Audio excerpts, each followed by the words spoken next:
আপনারা যে আমাকে আবারও এই সংগঠনটা সভাপতি ঘোষণা করেছেন যে এই সংগঠনটা আপনাদেরকে করে দিতে হবে, আপনারা যে আমার প্রতি আবারও আস্থা রেখেছেন, সেই জন্য সকল সাংবাদিকদের প্রতি আমি কৃতজ্ঞতা এবং শুভেচ্ছা জানাচ্ছি।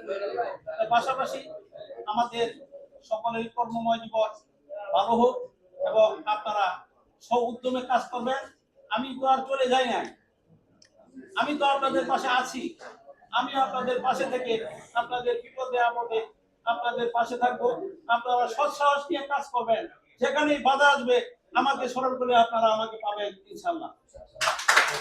তো আজকে যারা এখানে অতিথিবৃন্দ এসেছেন, আমরা ওনাদেরকে শুভেচ্ছা এবং স্বাগত জানাই যে ওনারা এসে আমাদের অনুষ্ঠানকে প্রাণবন্ত করেছেন। তো যাই হোক, সকলের উপস্থিতি, সকল সদস্যবৃন্দ উপস্থিত হয়েছেন, এই জন্য আমার কাছে আরো ভালো লাগছে যে সংগঠনটা আবারও একটি শক্তিশালী 15 জনের একটি কার্যকরী কমিটি গঠন করতে পেরেছি।